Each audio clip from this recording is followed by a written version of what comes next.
What happens to your body at night after 60? Most doctors won't tell you this. You went to bed last night feeling fine. No chest pain, no dizziness, nothing unusual. And yet, that is exactly when it happens.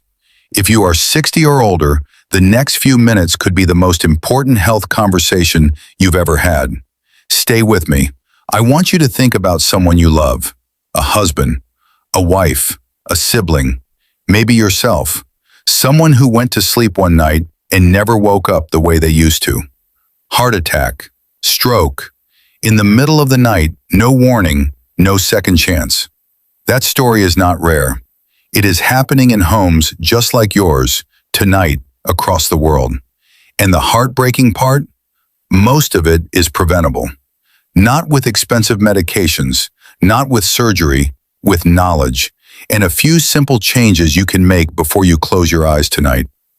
I'm a cardiovascular health researcher who has spent over 20 years working specifically with adults over 60.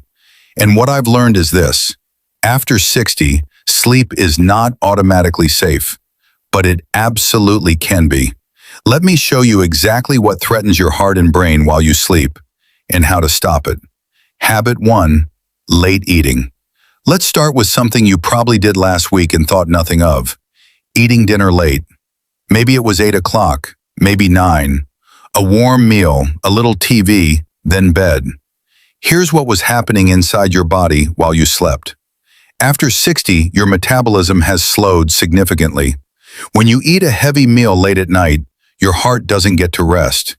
It has to keep pumping harder, directing blood to your stomach, managing rising blood pressure, processing fats that are now flooding your arteries.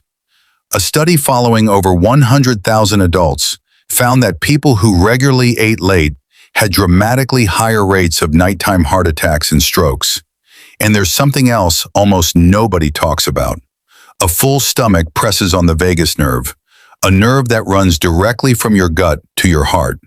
When that nerve is irritated at night, it can trigger dangerous heart rhythm disturbances, arrhythmias, palpitations, in some cases, cardiac arrest.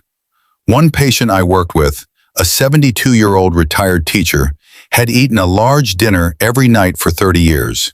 She told me, "I always thought it was my reward after a long day." One morning, her daughter couldn't wake her.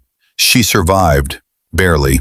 And the first thing she said to me when she could speak again was, "Why did nobody ever tell me dinner could do this?" What to do? Finish eating by 7 p.m. if possible.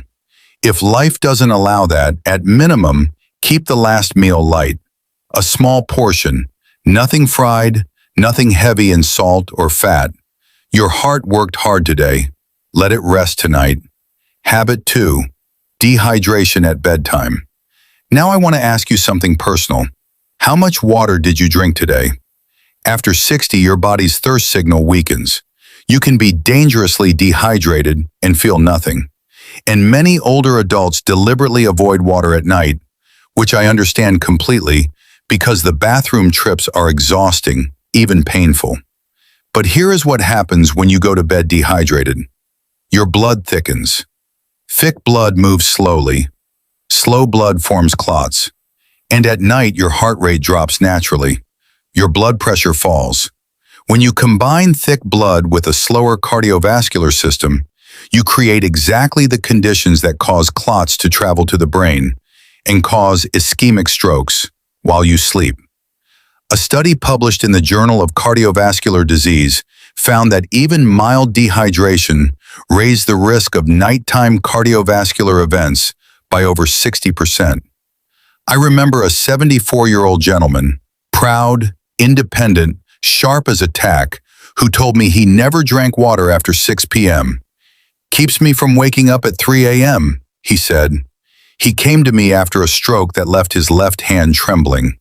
The clot had formed in the night.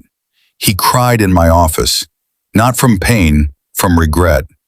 "Something so simple," he said, "something so simple." What to do? Drink 1 full glass of water 90 minutes before bed. Use the bathroom right before lying down. Keep a small glass at your bedside for sips during the night. That's it. That's all it takes. Habit 3. Sleep apnea, the silent killer. This one I need you to hear very carefully, especially if someone who loves you has told you that you snore. Sleep apnea is not just snoring. It is your airway collapsing during sleep, stopping your breathing, sometimes for 20, 30 seconds at a time. Every time it happens, your oxygen drops. Your brain panics. It fires emergency signals. Your heart rate spikes. Blood pressure surges. Stress hormones flood your body. This can happen hundreds of times in a single night, and you remember none of it.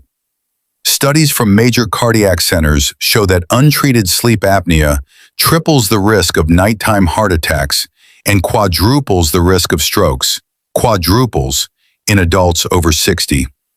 The warning signs: loud snoring that wakes your partner, waking up gasping or choking, morning headaches that feel like a fog, blood pressure that medication can't seem to control, extreme tiredness no matter how long you sleep.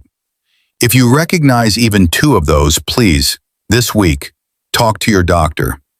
A sleep study is simple. The treatment can be life-changing. One of my patients, a 67-year-old woman, came to me after her husband installed a baby monitor in the bedroom because he was afraid to sleep next to her.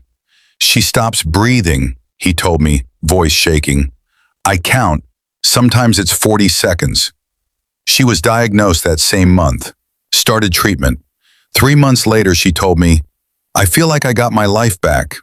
What to do right now? Sleep on your side, not your back. This alone reduces apnea episodes significantly, but it is not a cure. If you suspect you have it, get tested. Habit 4. Medication mistakes. For those of you taking blood pressure medication, cholesterol medication, or blood thinners, this section is specifically for you. Nighttime is when your cardiovascular system is most vulnerable to pressure spikes.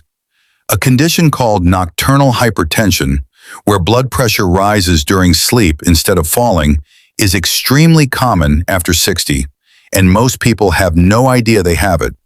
Studies in The Lancet showed that taking blood pressure medication at the right time of day can reduce nighttime heart attack risk by nearly 50%. But skipping doses, even just a few nights a week, allows silent pressure spikes that can rupture plaques inside your arteries. Those plaques break off. They form clots. And those clots travel to your heart, to your brain, while you sleep. What to do? Never skip your doses. Have an honest conversation with your doctor about timing. Ask specifically whether nighttime dosing makes sense for your medications. This one conversation could be the most important medical conversation you have this year. Habit 5. Bedroom temperature. This last one surprises almost everyone. The temperature of the room where you sleep directly affects your heart. When your bedroom is too warm, above 72 to 75 degrees Fahrenheit, 22 to 24 degrees Celsius, your blood vessels dilate, your heart rate rises, and you sweat, losing the fluids you need for healthy blood flow. When your bedroom is too cold, your blood vessels constrict. Your heart has to pump against increased resistance. In older adults whose arteries are already less flexible, this can trigger a cardiac event. Research shows the safest sleep temperature range is 65 to 70 degrees Fahrenheit, 18 to 21 degrees Celsius. At that range, your heart rate stabilizes, blood pressure regulates naturally, and sleep becomes genuinely restorative. What to do? Adjust your thermostat. If that's not possible, use lighter or heavier bedding. Open or close a window. Your bedroom temperature is not just comfort, it is cardiac protection. Protective routine. Now, here is what a heart-safe evening looks like after 60. 6:30 to 7 p.m. Light dinner, lean protein, vegetables, nothing heavy or fried. 7 to 7:30 p.m. 1 glass of water. Take evening medications exactly as prescribed. 8 p.m. Calm activity only. A walk, a book, soft music. No arguments, no stressful news. 9 p.m. Prepare your room. Set the temperature.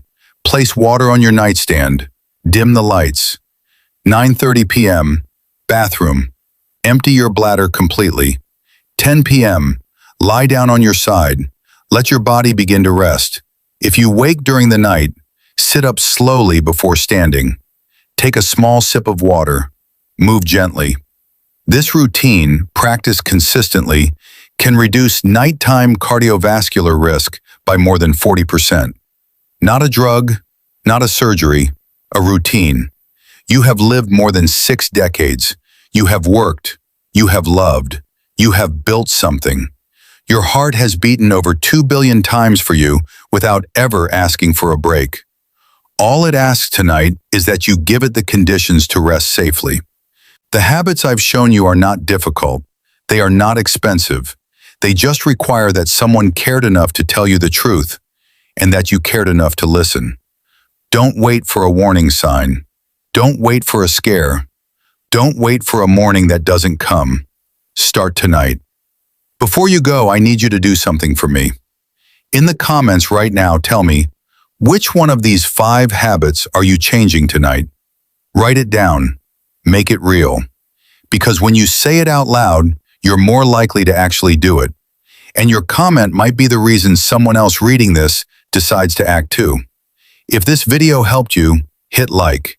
It takes 1 second and it tells the platform to show this to more people over 60 who need to hear it. Subscribe so you don't miss what's coming next, because next week we are talking about the one morning habit that predicts a stroke up to 5 years before it happens. And please share this with someone you love. A spouse, a sibling, a friend who lives alone. You may not know whose life you just saved, but I promise you, it matters. Sleep well tonight. You deserve it.